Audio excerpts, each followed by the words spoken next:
The season rolls on, and now right into the Big Ten portion of the schedule, right into the teeth of the schedule. Hi, everyone. Badger Breakdown is back. Hope you're having a great week so far with Matt and Mike. I'm Chris, getting ready to talk about the Badgers heading to Spartans Stadium to face Michigan State, guys. And what we do know is that there will be a change after we saw what happened last week in the third quarter. Coach Christ asking Alex Hornibrook to go in there, provide that spark. He's going to start this week. What does that tell you? Well, it tells us that there maybe wasn't a whole lot of separation anyway during the course of spring ball and training camp. It confirms that. I think most people who watched any portion of spring ball or training camp would tell you that.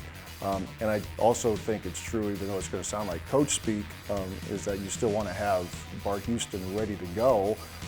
But it tells you that there's a lot of confidence in a redshirt freshman quarterback to come in, not in a game where they're ahead by 30, but in a game where they're behind, as it turned out, and he had to come in and make some plays. And I think when you look at a redshirt freshman quarterback throwing to a redshirt freshman tight end for what proved to be the game-winning score, you look big picture, that could be pretty promising stuff. But a lot of confidence in a guy who is very level-headed for being in the guts of a college game for the first time. Everybody was really impressed with how Alex performed. You talk about going into a pressurized situation, Mike. You want to go into Spartan Stadium, come out with a win.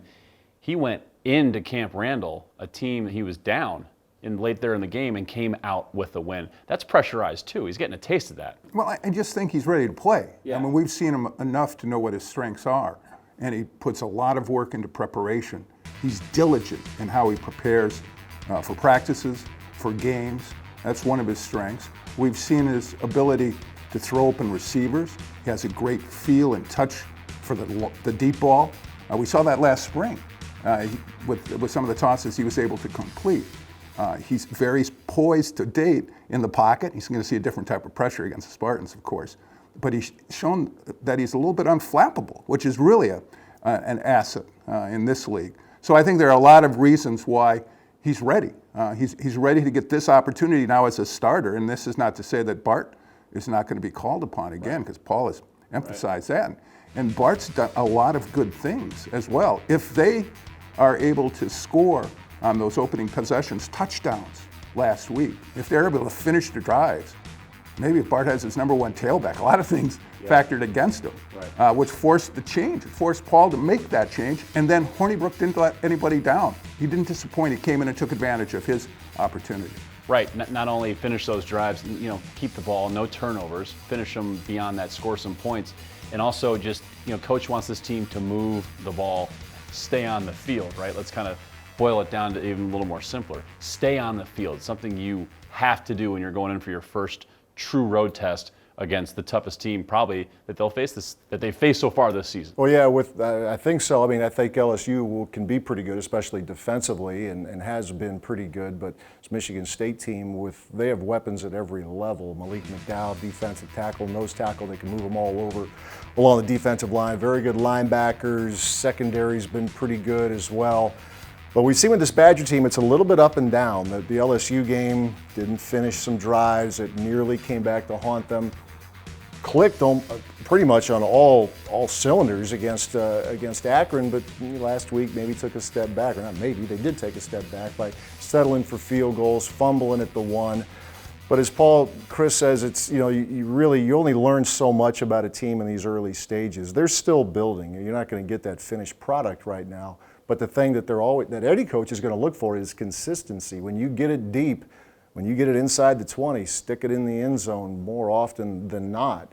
And that's where this team is still trying to find itself a little bit on offense, being able to finish those drives. Yeah, coming away from, if you can get that click in the red zone, that just kind of adds more to the confidence they have started to build that you're talking about, this confidence that you need with this group to go in early in the season and go get your first Big Ten road game. Well, the challenge is just heightened against the type of defense they're going to see on Saturday.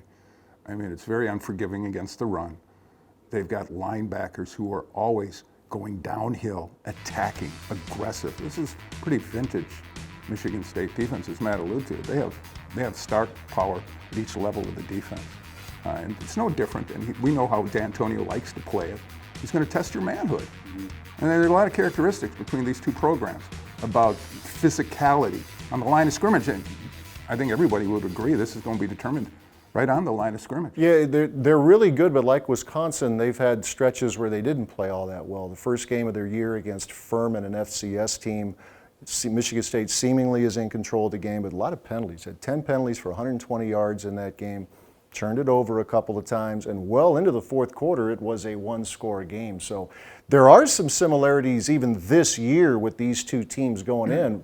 Both appear to be in line to have pretty good seasons and hopefully better than pretty good. But both have had to overcome some bumpy stretches. Michigan State, to its credit, did at home against Furman. Wisconsin, to its credit, did last week against Georgia State. To its credit, went into South Bend, hung, I think, 38 points on Notre Dame. You talk about on the line of scrimmage. If we want to have those kind of weapons too, whether that front seven group, and they score 38 points, it's going to be a tough team to beat. Slowing them down, where does that start? The quarterback?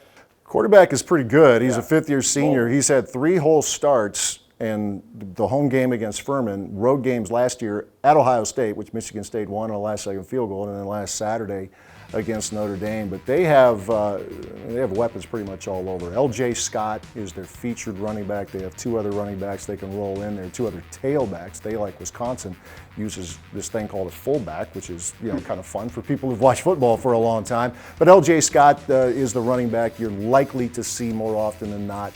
R.J. Shelton from Beaver Dam, Wisconsin, is kind of a do-all receiver for them. They like to use a little pop pass with him, kind of like a jet sweep, only it is technically a pass. And he's become a very good wide receiver, good return man. Donnie Corley is a freshman wide receiver, number 9 out of Detroit, who's very highly touted, had a terrific touchdown catch in the Notre Dame game. So they can punch you, but they've got enough weapons on the perimeter that if you just funnel everything inside, they can beat you outside as well. They play with an edge. You have to match their intensity, especially on their turf. You take a look at their record over the last 3 years. They were a Final Four team last year, and I know the personnel has changed, but there is a consistent trend through this program right now. There's a bit of a swagger, a lot of confidence, and you can understand why. And what they do, too, they're really good at getting the turnovers. They've led the Big Ten in turnover margin each of the last 3 years.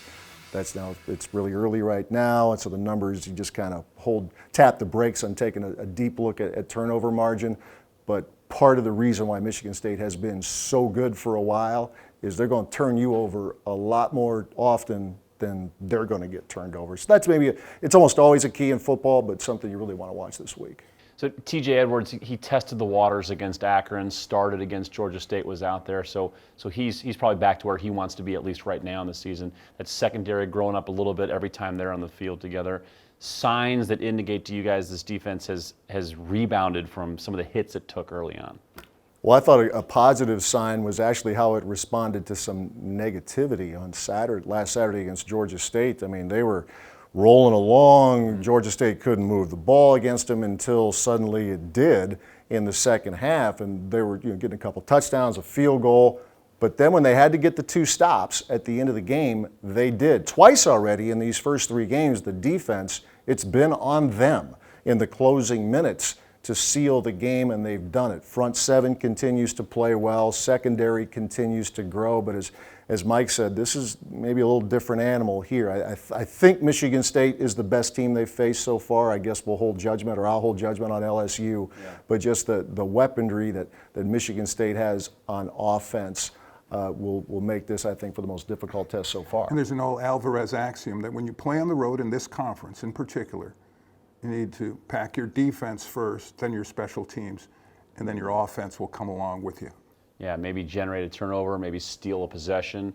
We'll call that. Is that maybe your X factor for this week going into this tough game? X factor, real quick before we finish the show. Well, the turnover. I think the turnovers would be very important in a game like this. So I guess if I'm to take one X factor out of the air, protect the ball, and see if you can't knock it loose from Michigan State. Teams have a hard time doing that. Maybe the Badgers can get that done. And if it's going to be a low-scoring game, and I kind of got that feel right now, then field position. So now this is where the special teams enter into it. Field position could be vital. It's going to be tough. It's going to be fun. But guess what? It's the kind of game guys on this team want to play. That's the best part. And they've been telling us that all week long. That's why they come here. They can't wait to play a game like this at Michigan State. And they know it's the start of what's going to be a tough Big Ten schedule this year. These are the teams that have won 5 of the last 6 Big Ten championships. So right. there's a lot of free pub schools out there. We know who they are. Michigan State and Wisconsin have been the teams holding up really shiny trophies. So they've got a good little tradition going themselves. I don't think they'll have any trouble getting excited or motivated for the Big Ten opener. No, it'll be fun. And for those of you, remember, again, for the second week in a row, this one's early, 11 o'clock. So behave. You guys too, behave. Behave on Friday night. We'll all behave. We'll be getting up early to get over to the stadium. Thanks for watching on this evening. And if you missed it, you can tell your friends if they missed it, they can catch it again on Thursday on uwbadgers.com.